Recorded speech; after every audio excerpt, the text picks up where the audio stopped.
2, 3, 4.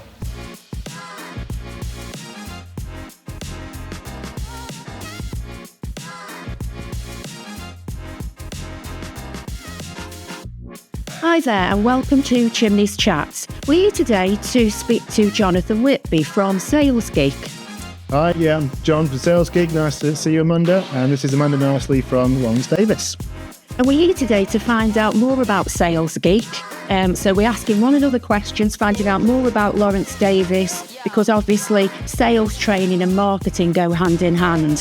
So if I could just ask you a few questions then, Jonathan. Sure. Tell me more about Sales Geek and how you can help people to grow, their businesses to grow, increase revenue and so on. How does it work? Yeah, so Sales Geek's a franchise. It's been formed in 2017 by a chap called Richard Few and his wife, Lucy Few, set it up in Blackburn in Lancashire. And Richard was a sales director for a lighting company. I think got disillusioned with that and wanted to start his own business and saw a gap in the market for small to medium-sized businesses who are generally good businesses, good turnover, growing organically because they got a good product or service, but needed some sales leadership there to then realise the next level of growth. Yeah. But they're kind of caught in a catch-22 because to get this good sales director in to help them, it costs a lot of money. So it's £100,000 plus for a good one. So they perhaps haven't got the turnover in the business yet to afford that sales director, or perhaps not enough work there yet to justify that full-time hire. So our business model is we go in to a business for 12 months usually on average, and we will be the sales director for you, but on a part-time basis, on an interim basis. And that can be a day a month, up to 4 days a month, 6 days a month sometimes, depending on how quickly you want to move and what the need of the business is. And I guess for me personally, I've probably got 4 or 5, maybe 6 clients on the go at any one time, and we do about 2 days on average each for those. And we get them from here to here, and then they're away then, and we can help you recruit that full-time sales director, and away you go. But it's really figuring out what the plates are in your business and start getting them spinning is what we do on the Your Sales Director piece. And then we do sales training as well. So that could look like going into bigger corporate companies where they've got big sales teams in place, and we do bespoke sales training packages for them. We also look after smaller businesses where there's perhaps one salesperson or no salespeople, and it's the business owner or the front of house staff doing training. They can come to us. I'm based in Nantucket. We've got a training facility there, and they can come to us for sales training there. So that's it in a nutshell. So basically, if somebody's got a budget, they can just come to you and say, this is my budget, and then you could set up some kind of an offer around that budget, basically. You can be very flexible. Absolutely. As I say, if I'm working with a client, I'm your sales director, right? So I'm with you. I'm yours all month. Call me whenever you want within that month. I'm yours to help you. And then you pay me for the amount of time I'm on site with you. So that could be half a day a month sometimes for some really small companies, up to 6 days a month I've done before for bigger clients who want to move pretty quickly. So your clientele then, what kind of businesses do you usually like to work with? Is it the smaller businesses, or how large could that business be? So I've worked with a whole cross section. So as I say, solo companies, so the one person in them just wants to get going, hasn't got much experience in sales and just needs some advice, so maybe 2-3 months work initially, right up to larger companies who are trying to recruit a full-time sales director, but it's difficult to find the right person. That can take months and months sometimes. So maybe it's just me going into a larger corporate and I'll fill that seat for 6 months while you're recruiting that person. But I guess typically it's owner-operated business, 10 to 20 staff, 1 or 2 salespeople in there. The owner's trying to manage the salespeople as well as doing everything else in the business, and they're just struggling to run the business properly and to grow the sales part of it, and they need some help there. So I come in initially to help them and maybe manage those small sales teams, figure out a growth strategy, what the sales strategy is, put that in place, and then hold each other accountable and making sure we hit those milestones, the financial milestones that we set up. So you sound as if you've got so much experience. What would you say your biggest successes to date? Yeah, so I've 30 years I've been in sales. We were from trainee salesperson right the way through to running big sales operations for large companies. As Sales Geek, I've got my customer I've been with the longest now. I've been in for 2.5 years, initially to go in for 6 months and help them. So the business owner there, sells quite specialist equipment. Had a small sales team there, and it was like coming out of the back of COVID, and wanted to get things going with them a bit. They really were good at looking after the current customers, but actually struggling to get some new business on there. So to grow a business, you need to look after your current customers, give them a good service, make sure that they stay with you and keep buying stuff, basically. Yeah. And then as they grow, there's opportunities there. But then running new accounts, they're struggling with that. So came in initially to help with that, manage that small sales team. We've then grown the sales team now, so that's double the size now, the new business sales team there. I've then coached one of the salespeople there who's now a sales manager, and I've been in this business for 2.5 years now and get on really well with the business owner. And we've taken that business from 2.5 years ago, £5 million turnover, 6.7 last year. Wow. Or, targets to do 7.5, 8 million this year. So, through that, it's a great company, great businesses, and he's invested quite heavily in that as well. But some of the things we put in place has been good. So it's really, for me, really rewarding to see that growth. And the people within the business, there are a lot of people been there for a long time as well, and just seeing them reinvigorated as well. So, Yeah. I think that's the bottom line. That's your best one. I bet they give you a glowing testimony. Oh, hopefully. Well. Yeah. Wait till we finish with them. Yeah. Just good. Yeah. So moving forward into the future then, what are your biggest aspirations for Sales Geek? So it's a franchise. So it's just me. So basically we split up into areas. So I joined 3 years ago.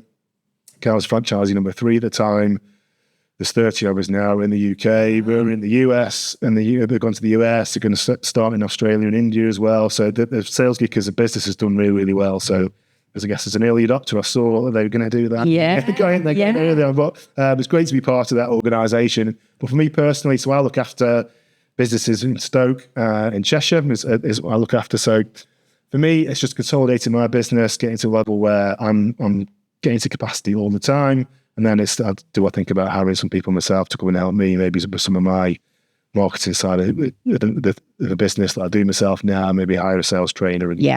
But that's a nice problem to have. Yeah. That you're so busy that you're thinking, oh gosh, I need a little bit of help here, a little bit of support. So I'm only 3 years in, and I'm getting to that stage now where I'm getting consistent. So I think at the end of this year, if I can get to the level where I'm now growing it, I need some help. And I might know of a company who might be able to help you with your marketing. There you go. So 9 leads us nicely into That's a nice lead in. It is. It is. Question. So I know. So we met at a networking event. Yeah. A few months ago. Yes, so it was. So I guess, is networking something you do a lot? Does it help you? Yeah. Networking to me is absolutely key, because I think it really helps you to build your brand awareness out there. It's also, being a salesperson can also be quite a lonely business. So it's good to find out about other salespeople, the barriers that they come across, current trends, things that are about to happen that perhaps you wouldn't know ordinarily. So to me, it's really nice to get out there, to speak to people, make those contacts. And you don't go to a networking event to think, oh, right, I need to sell this. No, you go, as you well know, it's about having those conversations, making those contacts, because from that, then business will come. However, there are people that are serial networkers, whereby each day, every day, they're out and about, getting out and about there. That personally isn't for me. Yeah. I like to be able then to come back into the office, reach out to the people that I've spoken to, set up the one-to-one meetings and have those conversations. Plus, I like to keep an eye on the business that's going on behind the scenes anyway.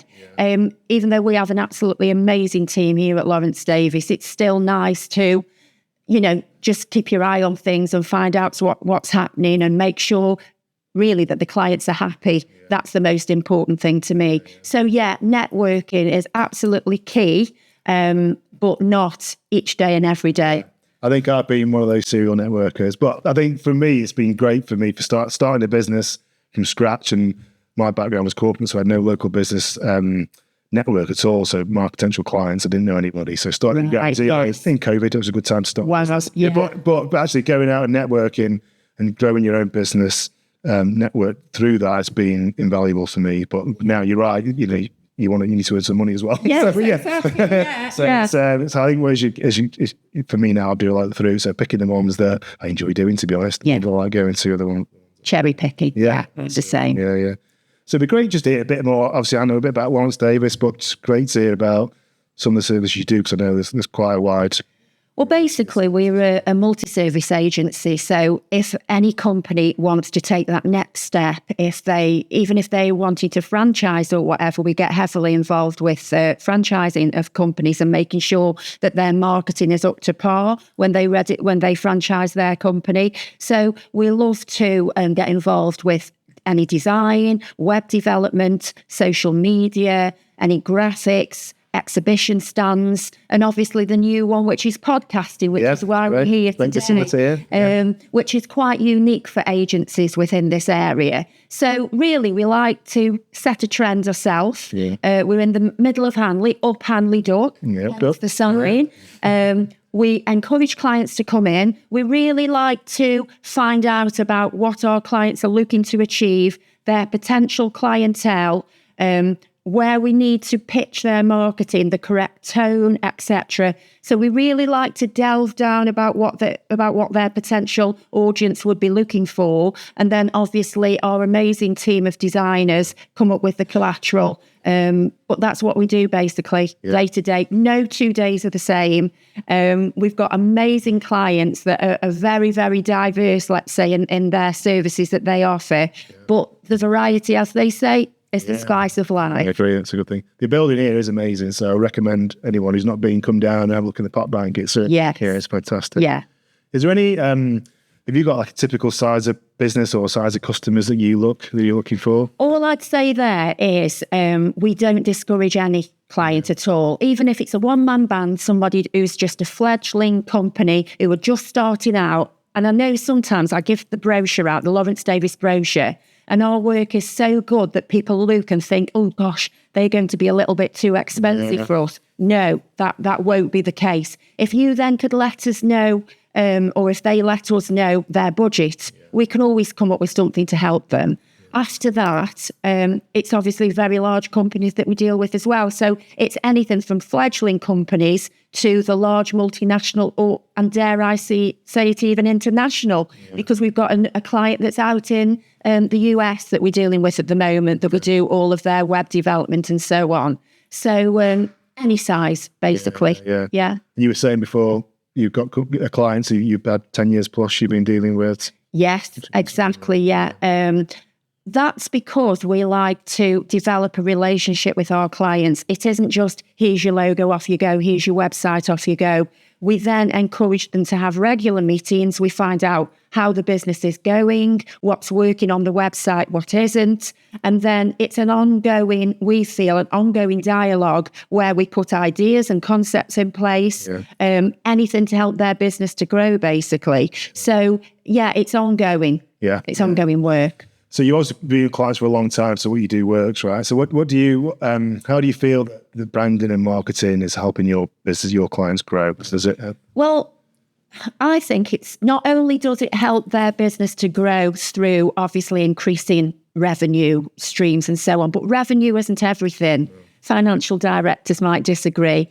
To me, it's always as well about how they feel, because sometimes if a company has a rebrand, their own staff will think, oh gosh, I'm really pleased with this rebrand. I'm really proud of our new uniform or whatever, or the new vans that are going out with deliveries every day.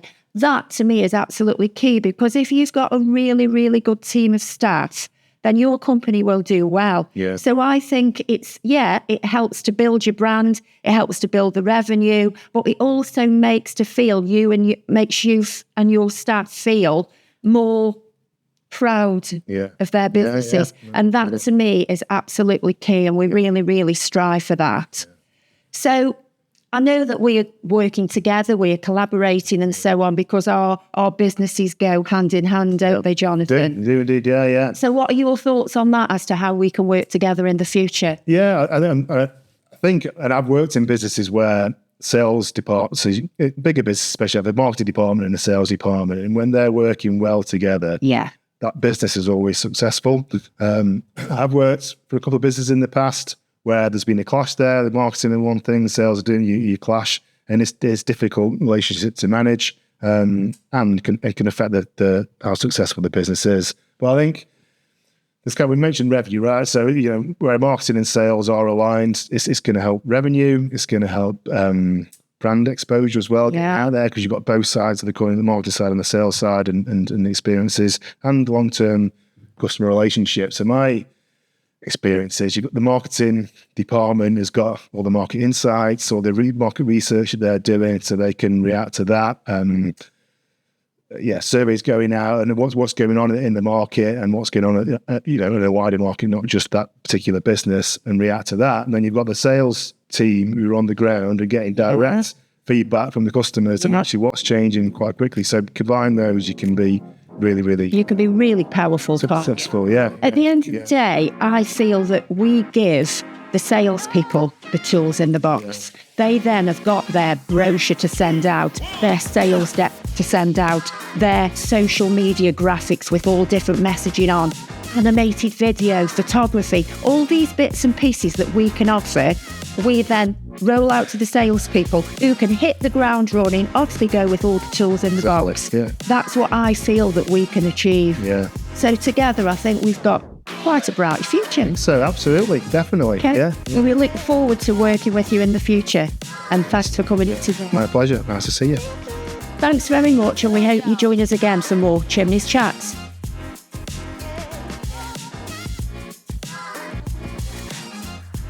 Thank you.